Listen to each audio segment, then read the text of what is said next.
তোমার কাছে তোমার বাবা হয়তো রাজার রাজা, আমার বাবা খুব সাধারণ, রোজ খেটে খাওয়া প্রজা। তোমার জন্য তোমার বাবা চাঁদ ফেলে দিতে পারে, আমার বাবা হত দরিদ্র, খালি হাতে ঘরে ফিরে। তোমাদের বাবা খুব ফিটফাট, গায়ে স্যুট, হাতে ঘড়ি। জানো তো, আমার বাবাটা ভীষণ অগোছালো, মুখ ভরা পাকা দাড়ি। তোমার হাতে নুন পোড়া ডালু বাবা খায় চেটে বাটিয়ে। আমি তো দারুণ রান্না করি, তবু বাবা বলে মোটামুটি। তোমাদের জন্মদিনে বাবা দামি উপহার দেয়, আমার বাবা এত আনমনা, দিনটাই ভুলে যায়।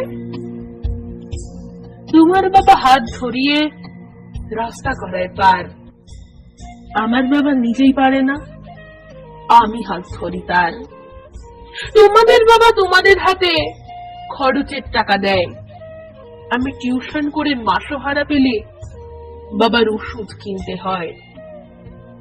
তোমার বাবা রাখতেই পারে তোমায় ভীষণ সুখে, আমার বাবা চেষ্টা করে আগলে রাখতে বুকে।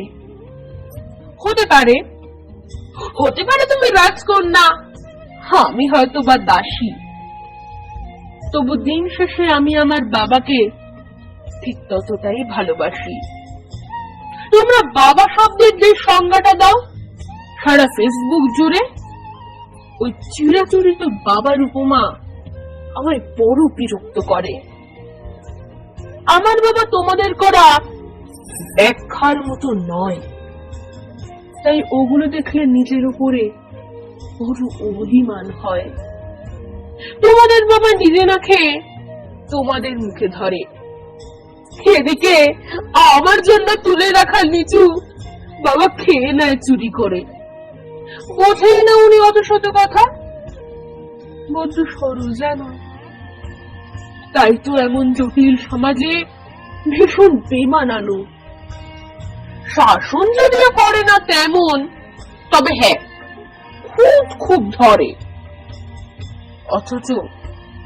অথচ বন্ধু মহলে আমার পিছনে আমারই তারিফ করে। আমি নিজেও ওনাকে বকাঝকা করি ভুল করলে অকস্মাৎ, আবার কেউ ওনার দিকে আঙুল তুললে ভাঙতে পারে সে হাত।